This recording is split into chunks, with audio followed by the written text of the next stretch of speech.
Una vez más, bienvenidos y bienvenidas a todas las personas que estáis por aquí, algunas caras conocidas que nos encanta veros recurrentemente, muchísimas gracias.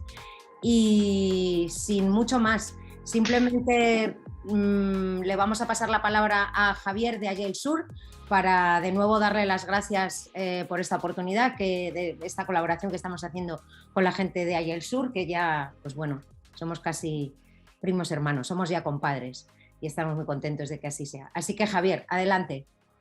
Muchas gracias, Elena. Muy buenas tardes a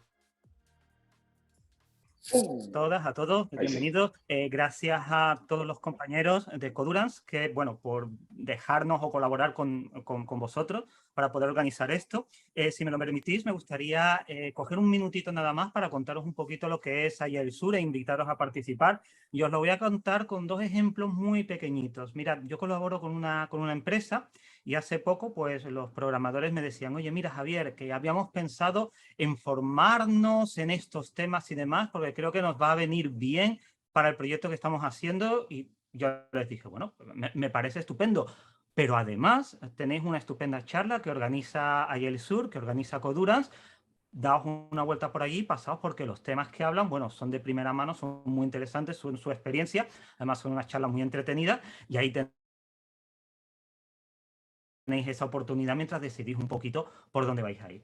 Y otro ejemplo, yo mismo trabajo en la universidad con una serie de técnicas y de herramientas y ya tengo una cierta experiencia. Entonces, bueno, pues llegué hace un par de semanas con los compañeros de Sur y les dije, oye, mira, a mí me gustaría hablar de estos temas que estoy haciendo en la universidad. ¿Qué os parece? Y bueno, estuvimos hablando y tenemos por ahí una idea para montarlo. Entonces, con esto lo que os quiero transmitir es que cualquier interés que podáis tener en organizar algo, en hablar de algo, en buscar a alguna persona, pues a través de Agile Sur lo podemos hacer y además estáis invitados a participar o a ver qué eventos vamos haciendo. Nos tenéis localizados en el Twitter @AgileSur, a secas, solo eso. Y bueno, pues no me extiendo más y ya le doy paso a los compañeros de Codurance, a los que le agradezco una vez más el tiempo que nos dedican. Perfecto, pues como tenemos por aquí a Fran Ávila, que es el facilitador para el evento, no estábamos del todo seguros si iba a poder venir, pero como finalmente está aquí, pues Fran, adelante. Vale, gracias Elena, gracias Javier. Bueno, pues como digo, yo voy a ser el facilitador, básicamente no voy a hacer nada, lo van a hacer otros, ¿eh? Yo voy a estar más pendiente del chat y para cualquier pregunta que tengáis, ir poniéndola ahí, yo la iré introduciendo. Y lo que sí me gustaría, bueno, pues es presentaros a los compañeros de Codurance que tenemos aquí, que son los que van a llevar el tema. Que son Jaime Martínez Alcántara, Mateo Maravesi y Javier Chacana. Son tres de los crafters de Codurance y que vamos a estar hablando de lo que son prácticas de Stream Programming en las circunstancias actuales que nos estamos moviendo, ¿no? Que es básicamente el trabajo remoto, y concretamente vamos a estar centrados en el tema de los coding estándar, el collective ownership, la refactorización y muchas más cosas que vamos a ver, y sobre todo muchos más temas interesantes que van a salir. Y nada más, os dejo con Javi. Todo tuyo. Muchas gracias, muchas gracias. Perdón. Vale, muchas gracias, Fran. Estamos aquí con Javi Martínez y Mateus. Hay demasiado Javier en esta sala, más de los que yo quisiera. Así que yo me voy a ir ahora. Ese era mi icebreaker en realidad. Ese era mi icebreaker. Ahora sí. El icebreaker. Esto es un chiste muy malo que tenemos. Pero hemos estado mirando, esto es parte de un circuito que hemos estado haciendo aquí con los chicos, con Javi y con Mateus, un poco basado en las experiencias que hemos tenido como colegas y como compañeros de equipo en un proyecto en específico. Codurance se sostiene sobre varios de los valores y las prácticas de Extreme Programming. Y ya hemos visto algunas de ellas en presentaciones anteriores, como lo ha sido TDD, como lo ha sido Pair Programming.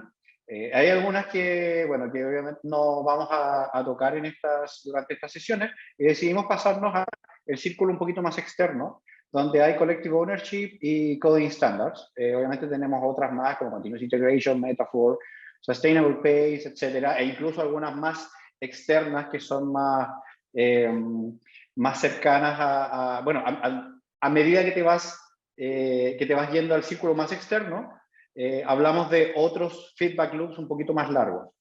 Partimos desde el más interno, que era pre-programming y test-driven development, y ahora estamos en las partes de collective ownership, donde hay algunas decisiones que se toman y el feedback loop es un poquito menos rápido, pero no por eso menos importante. ¿Qué son los coding standards y por qué nos interesan? Y aquí viene la parte donde me gustaría también darle la palabra a Javi y Mateus, y también al público. Bueno, ¿por qué nos interesan los coding standards? ¿O qué creen ustedes que son los coding standards? Hola a todos. Bueno, rompo yo el hielo, ¿no? Para mí los coding standards son como unas bases generales, ¿no? Unos acuerdos dentro del equipo que facilitan la tarea del desarrollo, ¿no? De mantener una uniformidad y un control del código unificado, ¿no? Para que luego no haya sorpresa. Mateus, no sé si... Mateus se ríe, dice, pues ya opina lo contrario. No, está bien. Sorpresas tipo... a uno le gusta más, yo qué sé, ¿no? Ifs con los curly braces de una manera, a otra persona le gusta en la misma línea, en la línea de abajo y tal. Entonces, bueno, creo que va junto esto. Este tema está ahí todo involucrado, todo junto. Sí, pero parece ser también un tema, es casi como una nimiedad, es casi un detalle, pero aún así hay gente que quiere ver arder el mundo. Hay distintas peleas en el rubro. Por ejemplo, espacios o tabs. ¿De qué equipo son ustedes? Aquí nosotros tenemos una teoría, pero a ver, ¿de qué equipo son ustedes, chicos? Dejen su comentario ahí y ya lo veo. Pero tenemos una teoría nosotros de que espacios y tabs van dividen generaciones. Esto suena a una nimiedad, ¿no? Pero luego tiene unos impactos fuertes, ¿no? Cuando ves el div, ¿no? Del código, o puede tener, ¿no? Si no hay unos ciertos estándares en estos. Sí, claro. Una de las más discutidas es esta, es espacios versus tabs, pero ¿hay otras? ¿Ustedes conocen otras? For Spaces. For Spaces, claro. Pero bueno, hay otras, por ejemplo, bueno, una que se me viene a la mente que es cuando estás trabajando con equipos en distintos sistemas operativos. El salto de línea o el fin de archivo, que es un detallito, nada más que un detallito, pero a la hora de subirlo a tu control de versiones, ¿cómo pega después cuando te toca hacer el diff? Queremos evitar esto, o sea, queremos que... tenemos coding standards porque creemos que es importante que parezca que el código lo escribió la misma persona, a pesar que tenemos un equipo involucrado. Queremos que parezca eso. Entonces, queremos evitar este tipo de situaciones donde para una persona la representación es así, para otra persona la representación es así. O incluso para una tercera persona que solo quiere ver arder el mundo, su representación es así.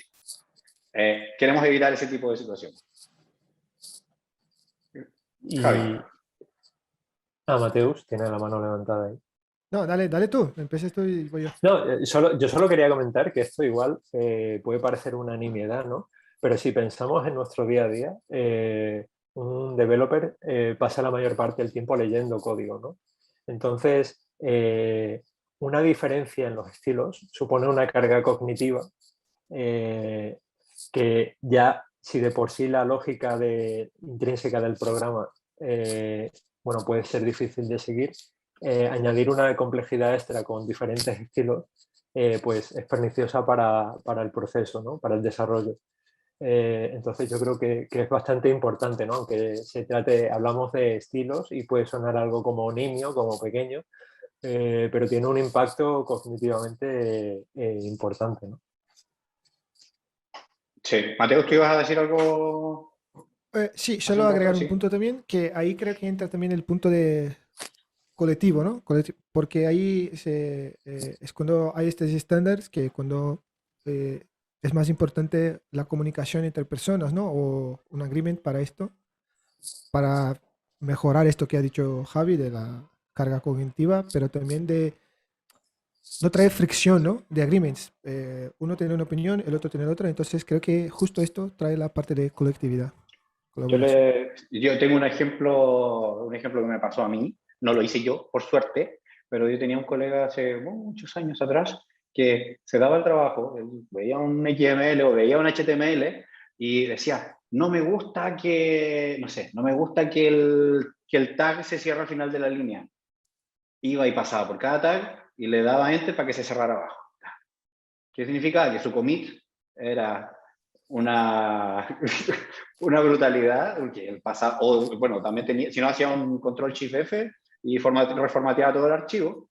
Y eso nos complicaba, porque a veces teníamos una carga cognitiva, primero, por el hecho de leer código. Teníamos otra carga, que era el merge, el bajarse los cambios del hombre, cuando tú estabas también modificando la misma línea y tenías conflictos por razones que eran innecesarias. Y eso es como, creo que una de las mínimas. Tenemos otros estándares, quizás, u otras convenciones que también usamos día a día. El típico, el camel case, el snake case, ¿cuáles otros hay? No sé, todos en capital, por ejemplo, cuando tratamos constantes, etc. Son como... ¿Cuál, Javi? No, el Snake. Sí, pero... No El Snake. Sí, no. Estaba Juan Patricio con la mano levantada también. Quería señalar Patricio eso. está pidiendo la palabra un ratito. Patricio, dale. Buen día. Juan, no Patricio, Juan. Patricio. Que también digo, hay plugins que nos ayudan a esto como Prettier, ¿no? En este caso hacemos un set de estándares desde la base ya y no hay problemas con aquellos developers o personas que sean partes del proyecto. Y Por supuesto, de hecho el tema de la... Si viene este amigo o no amigo en este momento tuyo que cambiaba el end de cada línea, de cada tag, con Prettier se solucionaba, ¿no? Por ejemplo. Sí, claro, pero yo te estoy hablando de, igual esto pasó hace, no sé, 13 años, 14 años, eran otros tiempos, con suerte ya habían prettiers, con suerte, en esos tiempos creo que con suerte se estaba ofuscando código y vamos a hablar de desofuscarlo. Pero te me adelantaste unas cuantas slides porque justamente vamos a hablar de eso, no, tranquilo, porque es, para allá vamos. Queremos evitar eso. Bueno, las razones por las cuales queremos evitarlo en principio es porque queremos mejorar la lectura de código. Ya sabemos que hay una carga cognitiva importante por el solo hecho de leerlo. Vamos a pasar más tiempo leyendo código que escribiendo. Y eso, no sé si habrá algún estudio por ahí, pero a mí me parece, por lo menos en mi experiencia, que sí, te pasas más tiempo leyendo que escribiendo. Eso, obviamente, si tienes un código que es de fácil lectura, minimiza los costes de mantención y por ende aumenta la velocidad de desarrollo. El tema es que antiguamente adoptar estos coding standards o estas convenciones era un tema de acuerdos entre equipos, acuerdos entre caballeros casi, pero como bien dice Juan Patricio, tenemos hoy día algunas herramientas que nos permiten formalizar y forzar la adopción y el que cumplas con estos estándares. Por ejemplo, tenemos aquí algunos ejemplos que muy gentilmente nos pasó Javi. Por ejemplo, tenemos prettiers para Kotlin, para TypeScript y para Python. Podemos hacer uso de linters, podemos hacer uso de chequeo estático de tipos, incluso algunos plugins para detectar cualquier problema de seguridad. Bueno, Snyk, que es uno de nuestros partners. Sí, alguien que necesita mutearse, sí. Bueno, estas son las formas automatizadas que tenemos hoy en día de forzar la adopción y el cumplir estos códigos o estos coding standards. ¿Hace falta tenerlos? Me imagino que por unanimidad, me imagino que la respuesta es un sí. ¿Y en remoto? ¿Qué diferencia nos pone esto en remoto? A ver si alguien de la audiencia tiene alguna pregunta en este momento, ya que estamos en nuestro pitch stop. Sí, si no hay ningún comentario, hace falta tenerlos. Yo creo que es una de la tabla anterior, ¿no, Javi? Es de un proyecto real, ¿no? Donde llegamos o empezamos y lo primero que se setea es esto, ¿no? Se habla en el equipo y se acuerdan estos estándares, estos pretties, estos rintes, para tener una forma lo antes posible, ¿no? Y reducir esta carga que hemos hablado. Hay una cosa que comenta Manu sobre esos coding estándar. Ya hay ciertos estándares dentro de la industria que dependen del lenguaje. Entonces yo aquí la pregunta que lanzaría sería, ¿es conveniente hacer un override de esos estándares de la industria con algunas prácticas de equipo, o creéis que es más conveniente seguir los estándares de la industria generalizados? Perdonad, antes de contestar, Artur, por favor, ¿puedes mutearte? Porque no puedo mutearte y se está colando ruido, y como estamos grabando la sesión, luego es un poco chungo con los ruiditos. ¿Nos oyes? Creo que no. Bueno. Creo que no.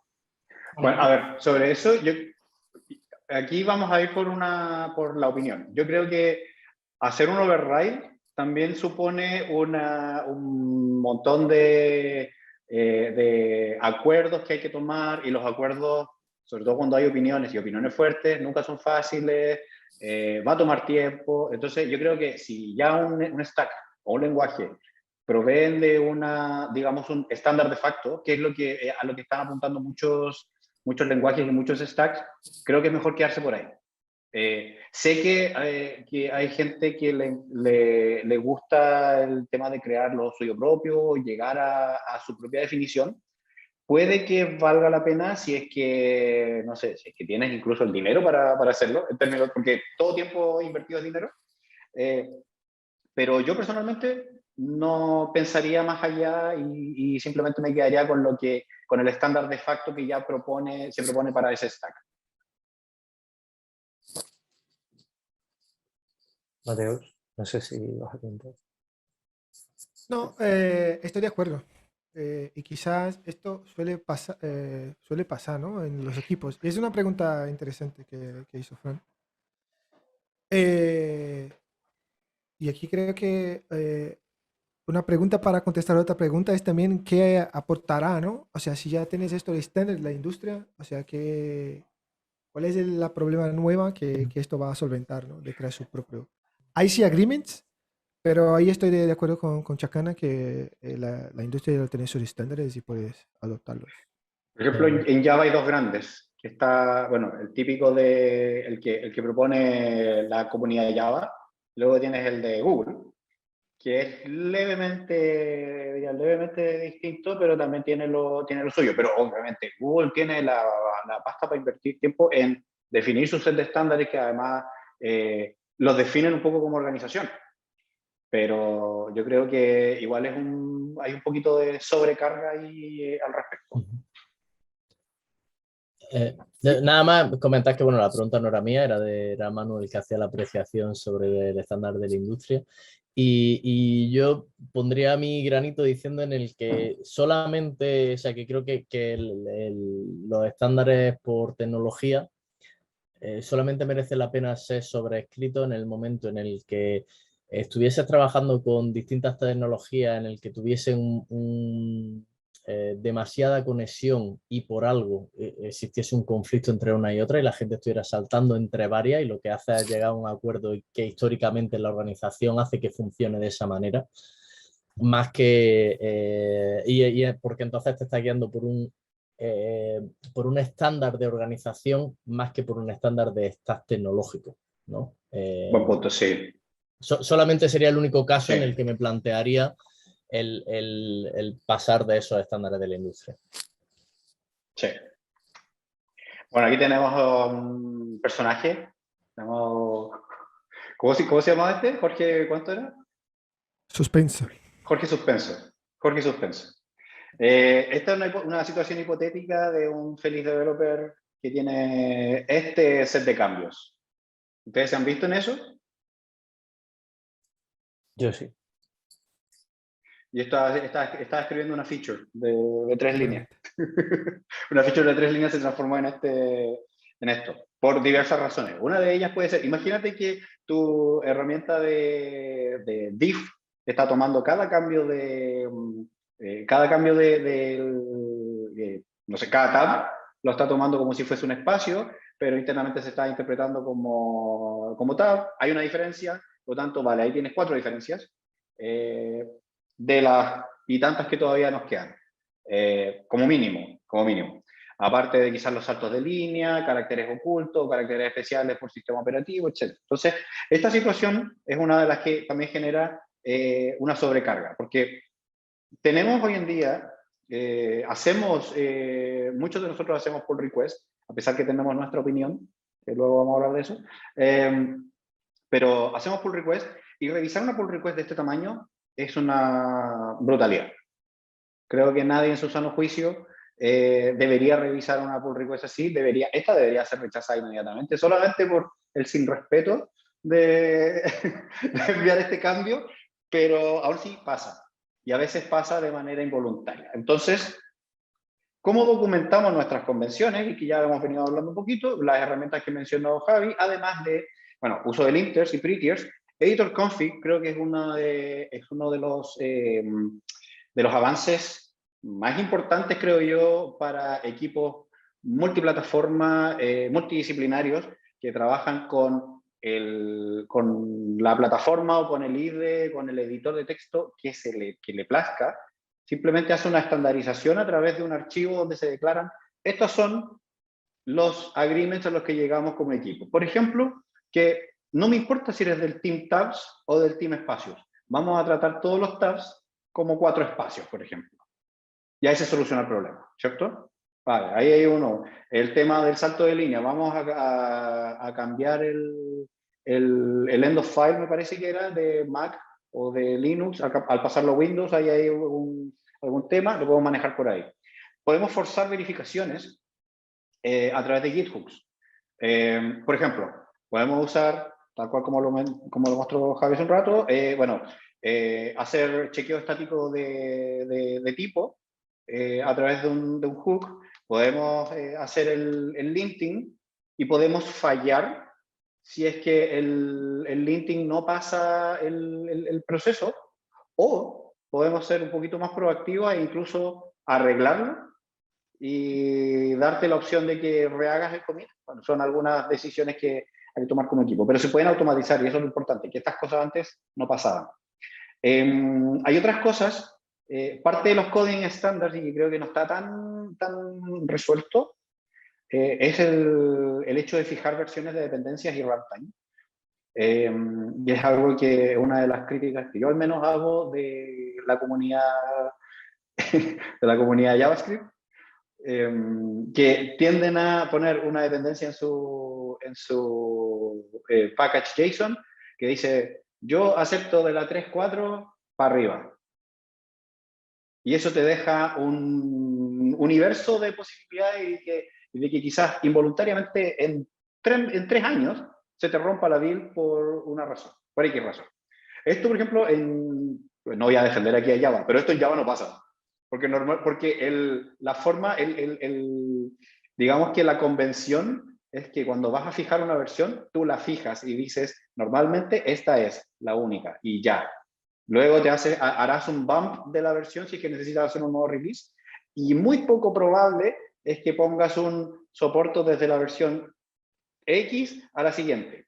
Yo he visto cómo así se rompió Internet, pero hace el 2018, un día X se nos rompió una build y nadie había cambiado nada.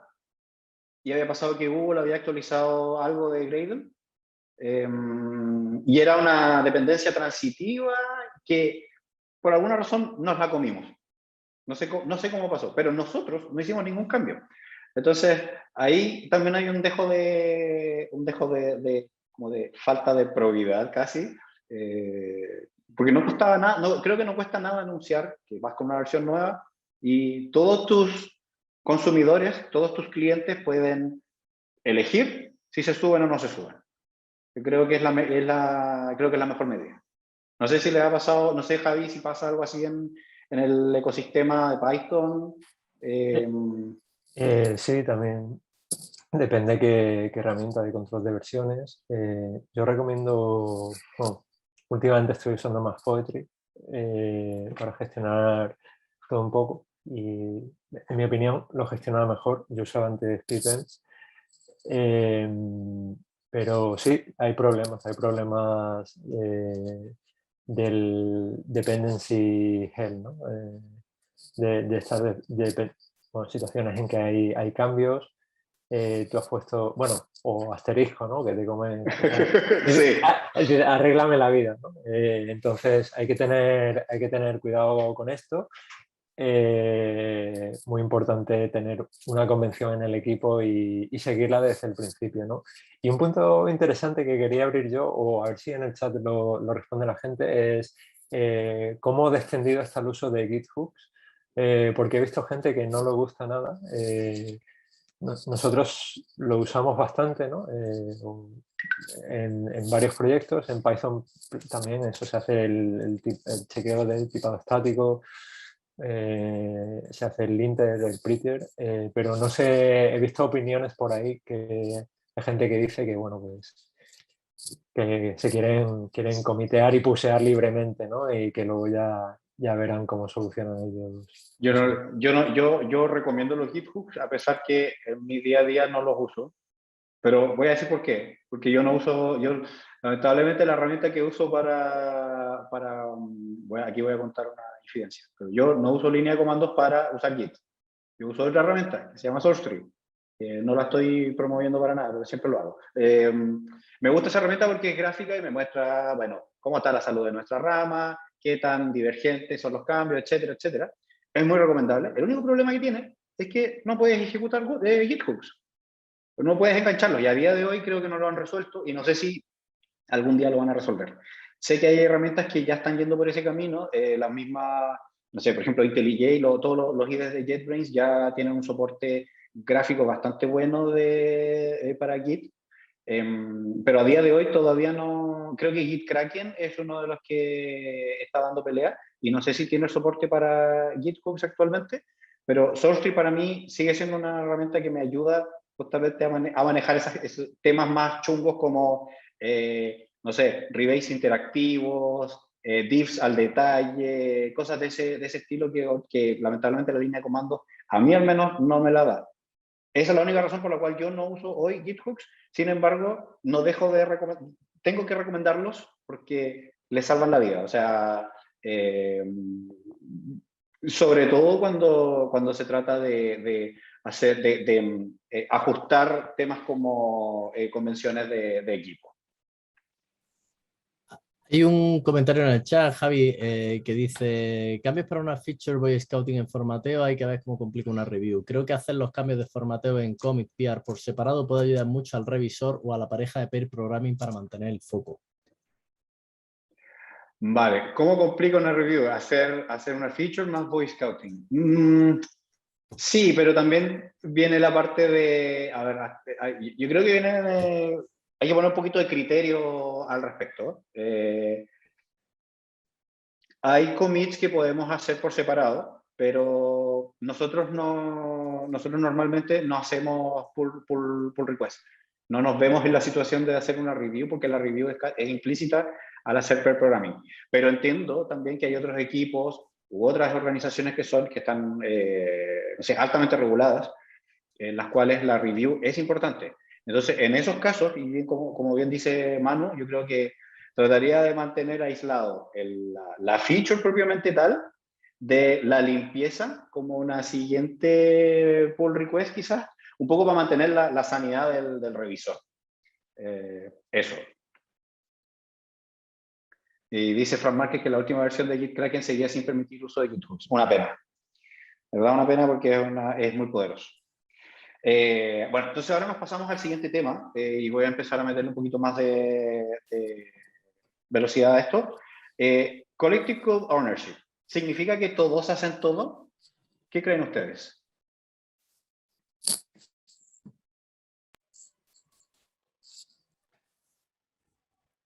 Ale Prieto dice que no. Juan Patricio. Yo estoy de acuerdo con... Sí, que estamos todos en posición y en deber de cambiar el código de otro en el marco que usemos el mismo proyecto, que no es que hay que pedir permiso, sino que todo es de todos. No es que todos hacemos todo, pero si para hacer una feature necesitamos cambiar, modificar, upgradear una parte del código que hizo otra persona, de miembro del equipo, es nuestro deber hacerlo. Entonces cambia la mentalidad. Es un poco, va para mí de la mano con lo del Boy Scout en software, de encontrar un código y mejorarlo siempre que podamos. Creo que también mejora el entendimiento del equipo con el código, ¿no? Ya no es una parte del código es de él, la otra es mía, yo entiendo esto, pero aquello no, porque nunca me metí. Me parece importante para que todo el equipo esté en conocimiento del código y lo pueda tocar en todo el momento. A ver, aquí pongo al juggler, pongo al malabarista. Realmente es como dices tú, a ver, todos son responsables por todo el código, pero ella es una política organizacional y al mismo tiempo un sentimiento, es que realmente te sientes dueño de esa pieza o de esas piezas en particular. Por lo tanto, cuando eres dueño o cuando sientes el ownership de eso, no te complica llegar y meter mano, no tienes miedo. Ahora, pair programming con una política de rotación aporta a mejorar el ownership. Y por eso vamos a seguir recomendando pair programming y pueden volver a las sesiones anteriores donde hablamos de pair programming, porque ayuda justamente a eso, a mejorar, a aumentar la exposición que tiene cada miembro sobre ciertas piezas de código de manera tal que pueda después, en un momento dado, simplemente ir y tocar. TDD también ayuda a entender mejor el código al actuar como un documentador. TDD y tests en general. Los tests igual, aunque los hagas al final, igual de alguna manera te sirven como documentación. Pero seguimos recomendando TDD como test first. Obviamente esto mejora la distribución del conocimiento, mejora la calidad y reduce el retrabajo, y no se trata de que todos hagan de todo, sino que todos puedan hacer de todo sin importar su nivel de experticia. ¿Es lo mismo que un full stack? Aquí, Fran, solo una cosa, para mí un ejemplo claro de esto y que me lo comentaba una gran compañera de Codurance, María Jesús, sobre QA, ¿no? El QA como algo holístico que hay que tener siempre presente, ¿no? Entonces, no es una etapa, sino que es un ownership, ¿no? También del equipo, y que quizás a veces se olvida esta parte, y sin embargo tenerla, todas estas prácticas que has mencionado, yo creo que ayudan a integrarlas, ¿no?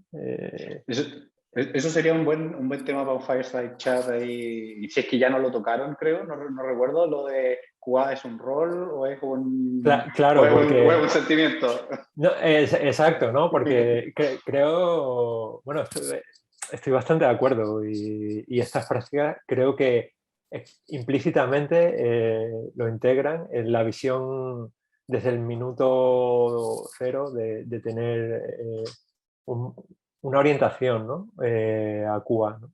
A asegurar la calidad. Y vamos, me pareció interesante por eso, porque como a veces se piensa que QA es algo que alguien tiene que hacer por ti al final de cierto proceso. Y por eso está esto del shift to the left, donde te traes la calidad al inicio y desde el inicio lo vas considerando partiendo por definiciones como criterios de aceptación y cosas de ese estilo. Por lo tanto, lo que realiza en este caso María Jesús es más bien como impulsar el que todo el equipo de desarrollo esté pensando constantemente en eso. Es como no incurrir en atajos. Y ya voy a hablar justamente de atajos en un ratito más. QA first, prevención y no detección, sí.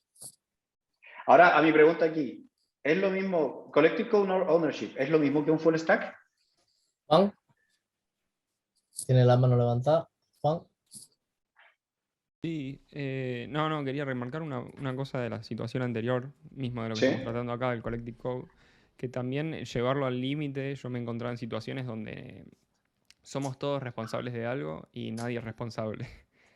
Entonces hay que tener como mucha presencia, mucha inclusión, en esa palabra hoy en día es medio fuerte, pero dentro del equipo y que se sientan parte y no solo que nos deleguemos la responsabilidad, entonces que nadie sea responsable en sí.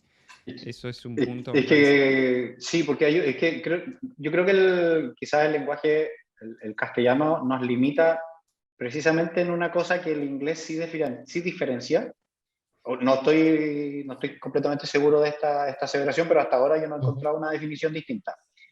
El inglés hace la diferenciación entre accountability y responsibility, mientras que en el castellano parece ser la misma palabra. Entonces tiende a diluirse el que, ok, somos todos responsables, por lo tanto nadie es responsable, mientras que en inglés está ok, somos todos responsible, pero hay, no sé, un par que son accountable. Y eso parece, no sé si es una limitación del idioma o quizás yo en mi educación latinoamericana no lo estoy detectando y quizás sí hay una palabra en el castellano actual y que no me he enterado. Bueno, sí, estoy de acuerdo, no Pero conozco la sí, palabra. Y por en eso, es que cuanto... parece ser la misma siempre, por lo menos en castellano parece ser responsibility y accountability parecen ser lo mismo. Está bien. Y en cuanto a la pregunta de la slide que estás mostrando, para no ¿Sí? dejarla fuera, bueno, según lo que venimos hablando y mi entendimiento es que no. Una cosa es las tecnologías que manejas o los conocimientos que tenés y otro lado es el tema de la responsabilidad y cómo formas parte de un proyecto o varios. Y XP justamente hace énfasis en reducir ciertos silos, por lo tanto, no es que, como que no es que prohíba las especialidades, sino es que al contrario, es como que las impulsa, pero que se integren con el resto de las especialidades que tiene el resto del equipo, de tal manera que cuando llegue el momento, tú tengas la posibilidad de tocar. Yo no me considero un experto en frontend y aún así puedo ir y tocar algo cuando lo Pero necesite. creo que entonces en ese sentido, aparte de que estamos hablando mucho de semántica, si tú puedes tocar, si por ejemplo tú dices yo no soy un experto en frontend, pero puedo tocar en frontend si hace falta para arreglar esto o para ayudar en esta línea, etcétera, pues en realidad eres un full stack, porque puedes estar haciendo todo. No significa que tengas el mismo nivel de expertise en todo, pero sí que puedes hacerlo. Pues bueno, ahí nos vamos a meter un poquito en el tema de los perfiles T y los perfiles M y todo ese cuento, pero no sé, quizás para el mercado lo soy. Quizás para el mercado sí sería alguien que está inmerso en una dinámica de collective co-ownership, es un full stack. Y aquí bueno, aquí con esto ya pueden salir a buscar trabajo si necesitan y buscar ahí como full stack. Pero como yo creo que quizá como definición formal, creo que no lo es, pero si nos vamos si nos vamos un poquito más al detalle, podríamos llegar a ajustar una definición. Bueno, otra cosa que tenemos aquí son los ADRs. Y esto, Mateus y Javi, creo que saben un poquito bastante. ¿Ustedes conocen los ADRs? Mateus es el experto. El resto de la gente de la audiencia, ¿conocen los ADRs? ¿Saben qué son? O sea, experto no, ¿eh? Cuidado. No, Dale, pero dale, los explícalo. usas. Sí, bueno, un ADR es una decisión de arquitectura. Algunas cosas que normalmente se quedan en el tintero, que en algunos otros equipos, en algunas otras organizaciones, son decisiones que toma un todopoderoso arquitecto o un equipo de arquitectura que simplemente dice, ok, esto se va a hacer así, y esta va a ser la forma, y estos son los lineamientos de la organización, y así va. En el caso de un equipo que está adoptando prácticas de XP, la arquitectura es emergente y la arquitectura ocurre mientras vamos trabajando. Por lo tanto, como es emergente, van a haber decisiones que se van a tomar ad hoc o se van a tomar en ciertos momentos y necesitamos documentarlas. Y justamente una decisión arquitectural es justamente la formalización de esa decisión. Ahora un ADR es el récord, es el dejar ahora plasmado en un, por ejemplo, en un commit en Git, donde se diga, esto es la decisión que tomamos. ¿Qué dice Raúl? Hacer de una habilidad de equipo... ¿Puedes explicar un poquito el punto, Raúl? Si quieres te puedes desmutear y lo conversamos. ¿No? ¿Sí? ¿No? A ver, hacer de una habilidad de equipo, ¿por qué no? Sí. Hacer de una habilidad de equipo un rol... No, No tiene micro, vale, tranqui. A ver, hacer de una habilidad de equipo un rol, entre paréntesis el arquitecto, suena a perversión, ¿no? Es interesante. Por lo menos interesante. Es interesante, ¿no? Depende, yo creo que depende si se entiende, como tú has dicho, Javi, ¿no? Desde XP de dónde surge la arquitectura, pues no diría una perversión, pero quizás no es lo más óptimo, ¿no? A ver, aquí aclara un poco convertir una habilidad en un rol, crear el rol de arquitecto cuando no hace falta. Vale. Bueno, es que en XP se espera que el equipo completo pueda tomar decisiones de arquitectura, que hagan arquitectura. Entonces, viniendo de ese contexto, es que como equipo podemos formalizar ciertas decisiones. Pero obviamente no toda organización está preparada para hacerlo. Por algo, no todas las organizaciones implementan XP y usan otro tipo de procesos que se ajustan más un poco a su cultura. Se entiende que una compañía que usa XP tiene una cultura distinta, quizá una cultura más abierta, más horizontal. Por lo tanto, el arquitecto se transforma quizás en un rol casi rotativo, dependiendo del tipo de decisión que tomes. Por ejemplo, en el proyecto donde estábamos trabajando con Javi y Mateus, había ciertas decisiones de arquitectura que uno de nosotros tomaba mejor que el otro, pero en un contexto dado. Si nos cambiamos de contexto, por ejemplo, en temas de, no sé, de sistemas de recomendación, cuando hacíamos temas de pipes y cosas así, no sé, quizás Javi tenía un mejor contexto y tomaba decisiones en ese ámbito. Manu dice, creo que es útil para decisiones críticas y que requieren de comunicación con gente no técnica. ¿Tú dices, Manu, el ADR? ¿O cualquier decisión? Creo que el ADR, ¿no? En otro caso, invertiría mis esfuerzos en hacer que el código hablara por sí mismo. Qué bueno que mencionas eso del código, porque hay formas de validar eso. Pero ya, Mateus, dale que tienes la mano levantada. Esto es interesante porque el ADR no solo va cuando hay una necesidad de hablar con business. O sea,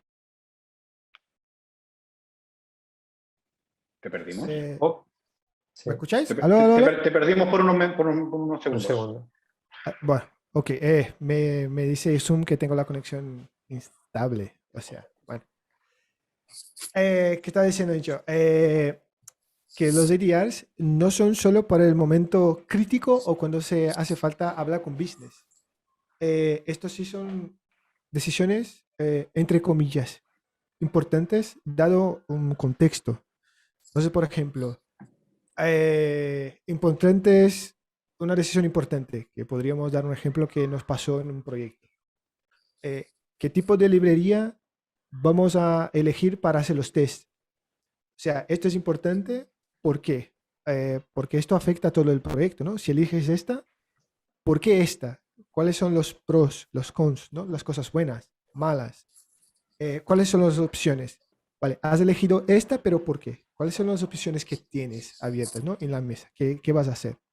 Entonces, el ADR creo que te sirve también como un guía de cómo tomar ciertas decisiones que en proyectos así, cuando empiezan, lo que sea, que ya están empezado ya, suelen ser como de una persona, ¿no? Que suena, mira, hoy el sol está así como para la izquierda.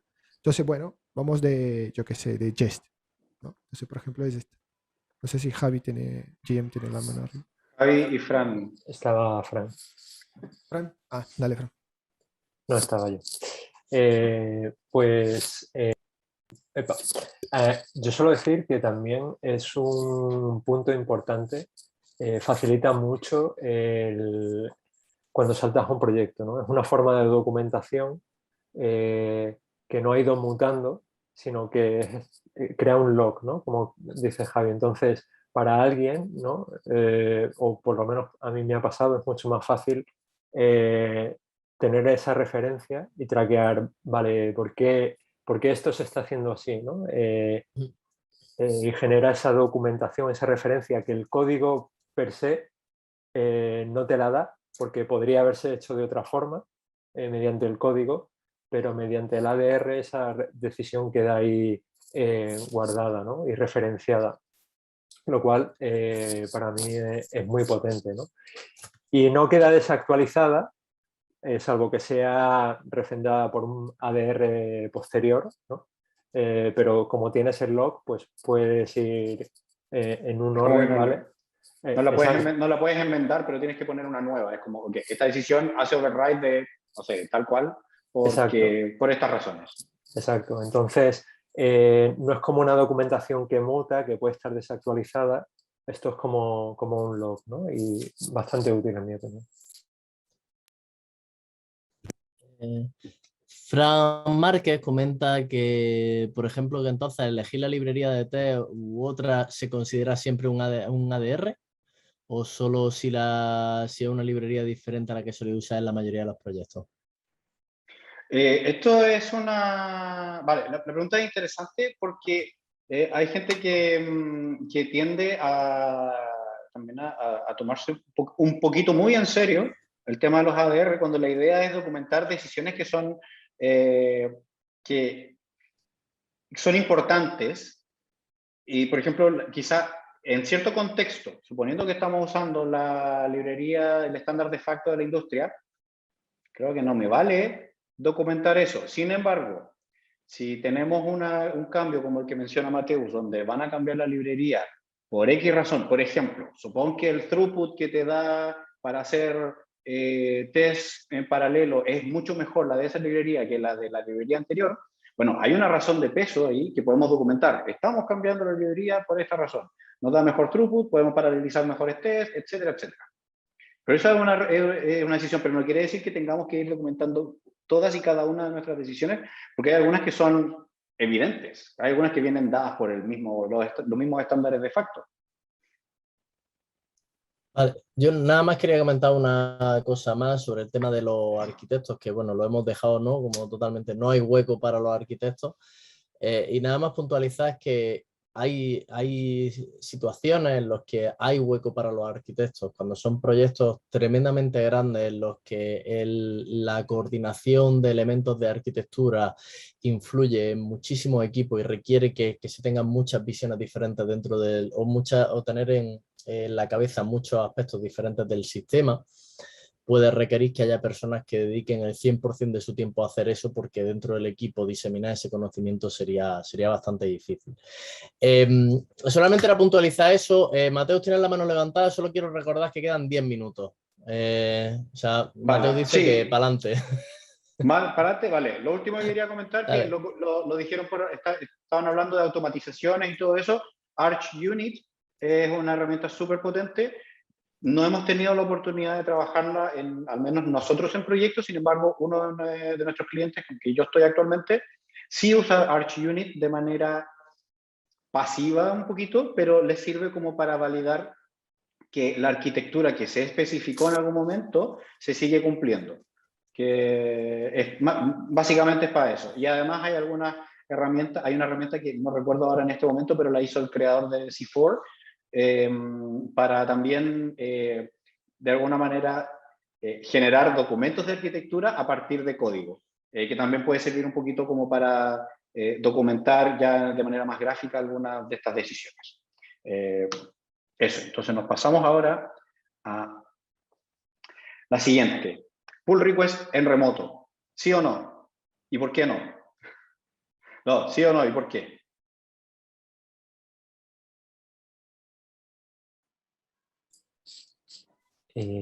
No.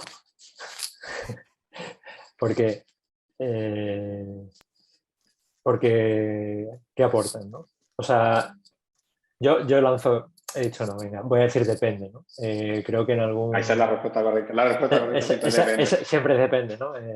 Ya lo dijo Jarabe de Palo. Pero sí, depende de la situación, del equipo, de las necesidades, ¿no? Porque al final de eso se trata.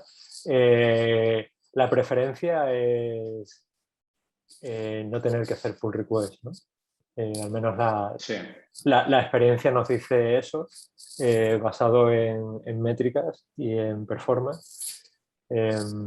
Pero hay casos donde yo sí que puedo ver valor. Y aquí abro el melón. El melón, ahí viene. El melón es muy grande como para el tiempo que nos queda. Así que... Sí, solo para resumir. A ver, si tuviéramos que ponerle un sello de calidad o un sello de aprobación Codurance, decimos, preferimos Trunk-Based Development. ¿Vale?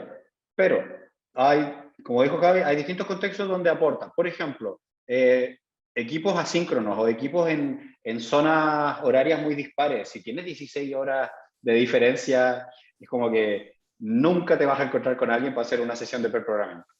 A menos que tengas a la pobre persona ahí despierta a las 3 de la mañana. Entonces, creo que ahí vale hacer una pull request.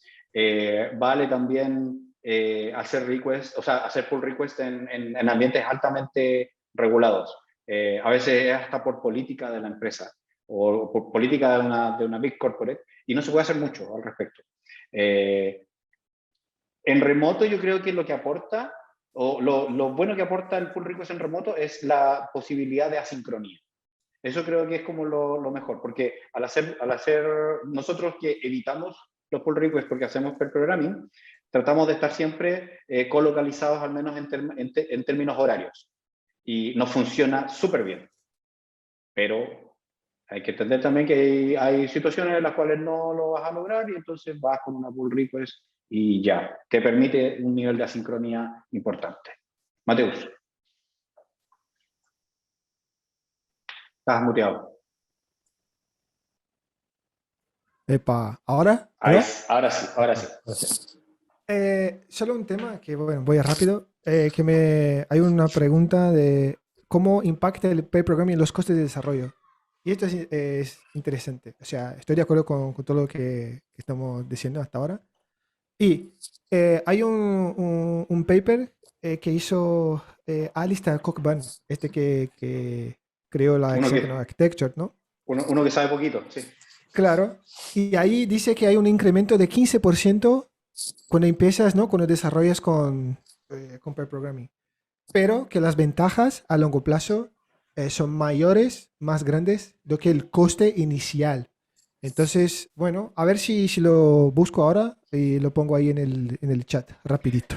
Y creo que también lo tenemos referenciado en una de las sesiones anteriores de este circuito, sí. ¿Fran? Sí, dos cosas muy rápidas. Una, sobre en qué escenarios puede tener sentido el pull request.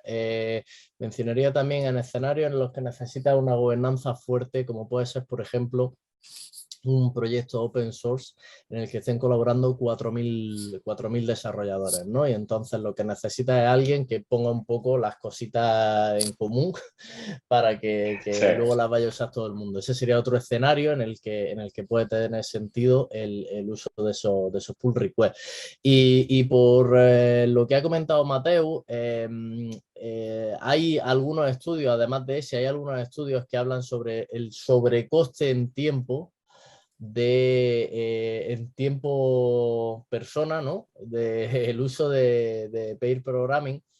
Y luego en la manera en la que está medido también son con métricas, siempre me confundo, pero en este caso creo que son cuantitativas, en el reducción de cuáles serían los costes de corrección de bugs a futuro. Pero hay muy pocos estudios hechos y además solamente están midiendo ese coste. Por ejemplo, no están midiendo otro impacto como es a la larga la reducción de De los costes de desarrollo por la expansión de conocimiento, la reducción de riesgos, por tener a más de una persona que estén involucrados en esa historia diferente o lo que se llama la densidad de tu código, ¿no? Entonces, bueno, hay ciertas cosas que sí están medidas, hay otras que no están medidas y bueno, los estudios, desgraciadamente en la industria tenemos muy pocos estudios con un espectro amplio de casos como para que realmente sean concluyentes. Hay varios estudios que son bastante de burbuja, un poquito de ambiente universitario y no hay mucho. Quizás podríamos nosotros mismos, o ustedes chicos en sus compañías, prestar el espacio para también prestarse para un tipo de estudio, a pesar que yo veo que es difícil porque hay otros costes involucrados. Pero sí, yo creo también, creo mucho en que la reducción de riesgo y todo eso son costes o beneficios en realidad que no se toman en cuenta hasta que el desarrollador del cual dependía se te fue porque se ganó la lotería. Bueno, llegamos a la parte de refactoring. Refactoring originalmente está listada como una de las prácticas core, como les mostré en la primera figura, pero actualmente forma parte de diseño incremental y consiste en mejorar la estructura interna del código fuente de un programa preservando su comportamiento externo. Entonces viene mi consulta. ¿Qué no es refactoring?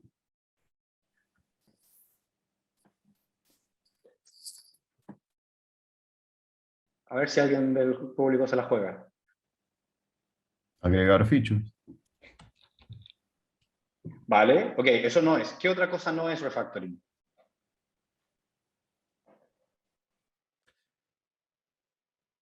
Reescribir desde cero. Una cosa que ya lo tienes y es reescribir desde cero. Ya lo tengo, sí. La reescritura. ¿Qué otra cosa no es? A pesar que pareciera que lo es. Tareas de refactoring en específico, por ejemplo, o un sprint de refactoring, es que lo tienes, eso es más bien un antipatrón. Como que nos vamos acercando a un tema que es la deuda técnica, pero es como que estás pagando la deuda técnica con un sprint completo, cuando realmente el refactoring es algo que debería ocurrir de manera constante. Y es algo por lo cual no deberíamos ni pedir permiso, ni establecer ni traquear una tarea.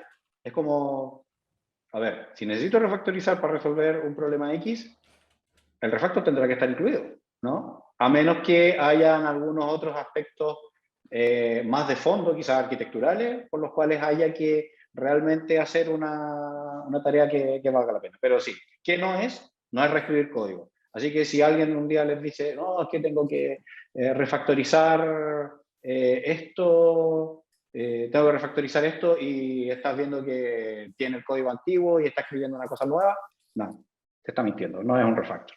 Corregir bugs tampoco es refactoring. Javi. Veo un punto interesante del chat que dice refactorizar no es procrastinar arreglando algo. Esto me gusta porque es algo que a veces puede dar esa sensación o puede incluso ocurrir, ¿no? Que alguien se escude, oye, estoy refactorizando para tocarse el ombligo, simplemente para no hacer nada, ¿no? Entonces tampoco creo que sea eso.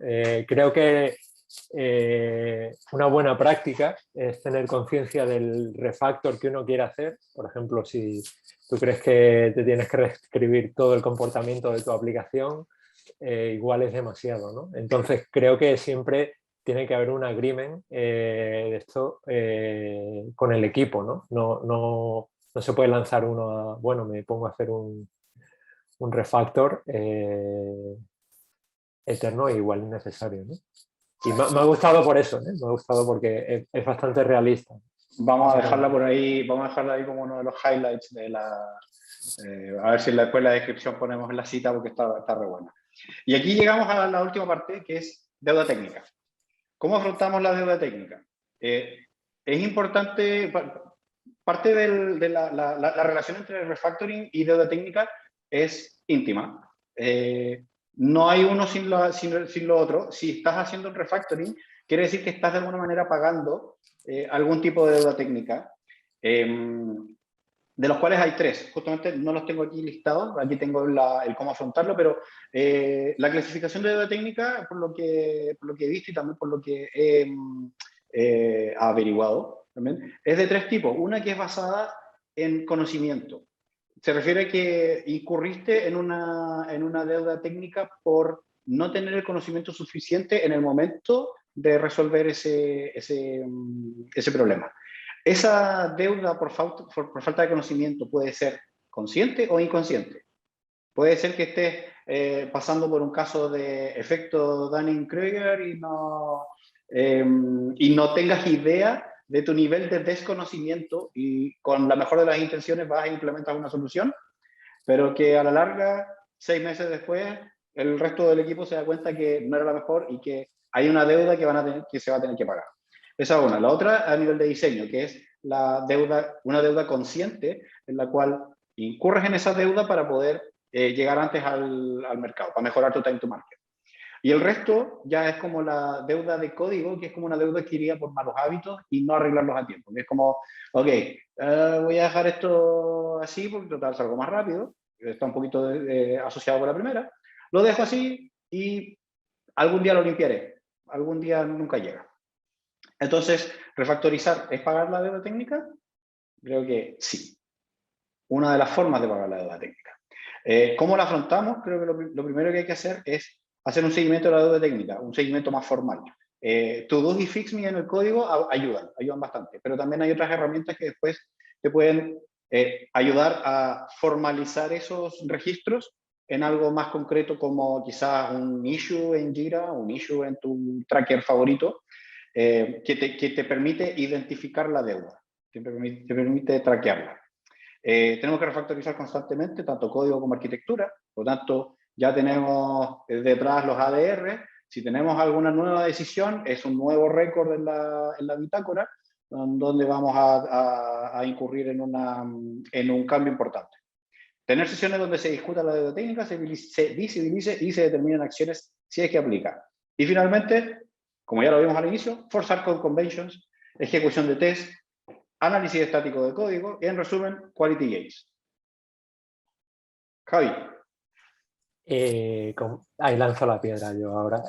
¿La deuda técnica es algo consciente o inconsciente? Para mí, yo creo que es de las dos, pero hay mucha de esa deuda técnica que es inconsciente, creo.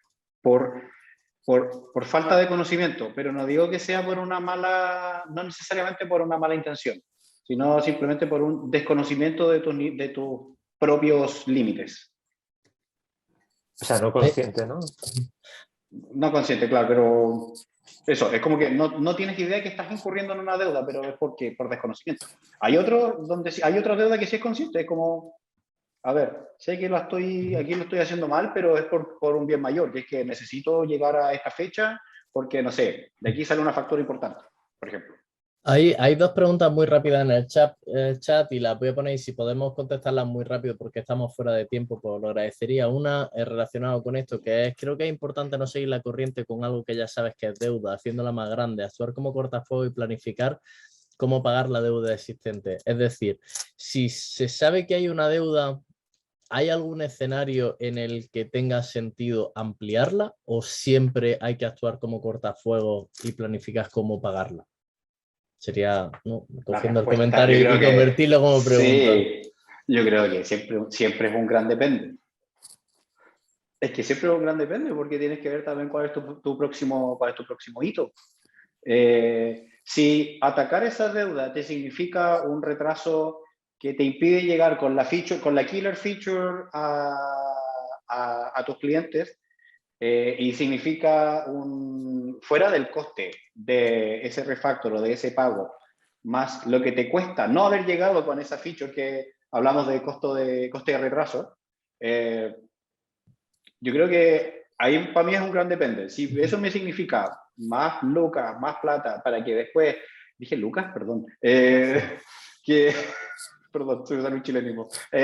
Significa, no sé, me va a dar más tiempo, me va a dar un poco más de espacio para poder pagarla luego. Vale, entonces eso estaría relacionado con la parte de tener sesiones donde se prioriza esa deuda técnica y ahí es donde se analiza si compensa no ampliarla, compensa ampliarla o compensa tomar una acción para cerrarla, ¿no? Sí, pero yo creo que hay otra deuda que sí se puede pagar de manera casi invisible y es esa deuda por malos hábitos, por código que dejaste ahí de manera consciente, esa la puedes hacer como parte de tu día a día. Y luego tenemos otra pregunta que dice, ¿no tener nada de test sería generar deuda técnica? 100%. Sí. Sí, porque no tengo la seguridad de cuál es mi criterio de aceptación, de cómo sé que esto funciona. Lo único que sé es que tengo un grupo de customers o un grupo de usuarios que me dicen que la aplicación funciona y ese es el único indicador que tengo. Por lo tanto, creo que sí es deuda técnica y deuda técnica hasta consciente, diría yo, porque eso después te implica que hacer un cambio te va a costar mucho más. No vas a tener la seguridad de poder hacer un cambio de manera segura y nada, ni siquiera tienes un mínimo de cobertura que te permita tener esa red de seguridad para hacer cambios. Javi. Yo hasta aquí me voy a mojar mucho, ¿eh? Pero mójate. Yo creo que es una falsa deuda técnica porque creo que es una mala praxis. O sea, estás encubriendo una mala... No estás desarrollando software, es una mala práctica y estás pensando que es una deuda técnica, ¿eh? Vale, pero entraría también en la categoría de malos hábitos. Sí, pero un código que no está testeado, sin nada, está solo testeado por los usuarios. Yo creo que roza, bueno, no sé. Marcos, ¿con cuál Javier estás de acuerdo? En cualquier caso, ahí, bueno, creo que también la parte de los test habría que entender a qué estamos hablando con test. Si estamos hablando de test automatizados o test no automatizados, porque yo creo que todos partimos de la base que tiene que haber algún tipo de test, sea manual o sea automatizado.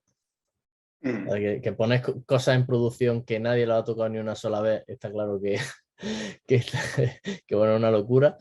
Y sobre si test automatizado o test manuales, o sea, esto lo podría cubrir con test, pero decido no hacer esos test automatizados y decido hacerlo con test manuales, que sería esa deuda técnica que estás generando, a la larga te acaba saliendo mucho más caro porque el número de veces que tendrías que correr los test manuales para llegar al mismo punto sería incluso mucho más costoso. Entonces, al final, hay cierto momento en el que puedes elegir hacerlo como deuda técnica porque puntualmente, pero cuanto antes lo automatices, más va a reducir el coste de correr esos test, porque eso sí es verdad que te crecen exponencialmente. La regresión no escala. Raúl dice que eso debe ser mala persona incluso. Bueno, yo creo que, bueno, Mateus tiene la mano levantada, última aportación, hemos pasado ya 9 minutos. Sí, 1000 disculpas. Y dice que dale, que no pasa nada. Pues entonces nada, yo creo que de verdad lo siento muchísimo, podríamos tirarnos 7 horas hablando de esto porque hay un montón de comentarios y un montón de visiones que son súper válida. Nada más deciros que muchas gracias a todos por participar, por supuesto muchas gracias a los ponentes por compartir todo lo que ha sido, bueno, vuestro conocimiento y vuestro expertise, Javi y Mateo, y recordaos también que esto lo publicaremos en nuestro canal de YouTube y lo pondremos también, incluiremos los diferentes links que se han mencionado aquí y también dar gracias a Javier por habernos hospedado. Y bueno, por favor, Javier, cierra tú. Tu sitio, cierra tú. Yo eso lo he facilitado.